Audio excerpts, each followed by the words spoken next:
Well, over the past 24 hours, I've been playing the re-released ported version of Shenmue for the PlayStation 4. It's also on PC and Xbox One. And, as I was going through this game, it's actually a game that I played fairly recently. And here I'm talking mostly about Shenmue 1. Shenmue 2 is a game that I played back on the original Xbox, and it was okay. It didn't sort of grab me the way Shenmue 1 did, but either way, I just want to kind of talk about the release of Shenmue and kind of getting into the right mindset to enjoy this game, because I think you've got people who either love it, who have this cult-like passion for Shenmue, and others who just can't get into it. And I think there's kind of a third way to appreciate Shenmue. And to do that, let's go back to its release, 2000. This was the year that I graduated high school. I remember playing this game at a friend's house.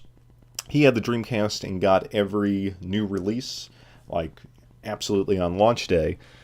And so I recall the marketing for the Dreamcast, those commercials saying, it's thinking. And there was this idea that the Dreamcast could do three things. It could do that other games couldn't do before. It had the online play, which was truly revolutionary for many of us, non-PC players at least. It had that idea of super, hyper-realistic graphics with the sports games, and it had Shenmue, this ability to produce these rich, expansive game worlds, and Shenmue was the game that proved that. It was also the first open-world game that I ever played. And the combination of that marketing and that experience, really a truly sandbox or seemingly sandbox game at that time, felt different and unique in a way that many games just couldn't accomplish back then. And all of those original Dreamcast games, I realize Shenmue wasn't right there at launch, but all of those Dreamcast games were technically advanced and impressive, but Shenmue was a level beyond that. It seemed to be pointing into the future. Yet, when you play it today and compare it to most modern games, the controls and the camera are clunky. The camera is kind of sticky, and then it always pulls back to center. It's kind of hard to maneuver Rio, and it plays very slow. I think if you've grown up with PlayStation 3, Xbox 360, if you're like a young teenager, 20-year-old kid used to, these Twitch games and things like Fortnite, I think this is going to feel painfully, painfully slow. But that slowness in Shenmue has a purpose. The game, while ostensibly combining a murder mystery with a Virtua Fighter-style brawler, is really a life simulator. It gives you a world to explore, and it does so with a kind of quotidian pace. It's almost like it's asking you to explore the details and the texture of everyday life as you solve this mystery. You're focusing in Rio's house on light switches, letters, the signs, having the conversations with all those people, and of course with the very odd and stilted English voice acting, which just kind of made the game seem even more unique, especially at that time. The game doesn't push you to do anything with any sense of urgency. You just live your life and explore from day to day, and the calendar moves forward. I mean, you do have to solve this mystery, but it doesn't feel like you're being pushed in any way, shape, or form. And just think about, the fighting. It's not like Yakuza where there's a battle around every corner. You get some quick time events, you train, you have some Virtua Fighter style battles, but it's all at a very slow and unique pace. And I think it's interesting, too, this game was pointing the direction forward. But it really was a path that a lot of other games didn't take.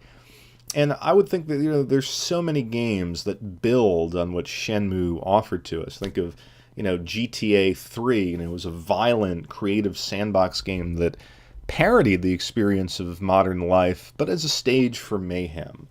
Oblivion and Skyrim, the Elder Scrolls games, they had an immense sense of scale, and they had embedded progression and narrative into the worlds that they created, but it was still very skills-based, action-based, whereas Shenmue was just about listening and walking and looking and slowly moving through the game.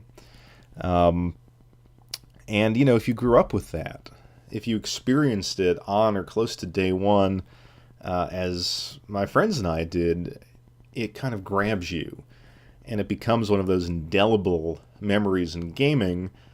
But if you didn't have that experience, you kind of have to put yourself back to that time, watch some of those Dreamcast commercials, read some old video game magazines, and try to put yourself in that mental space, and I think you'll enjoy the game more.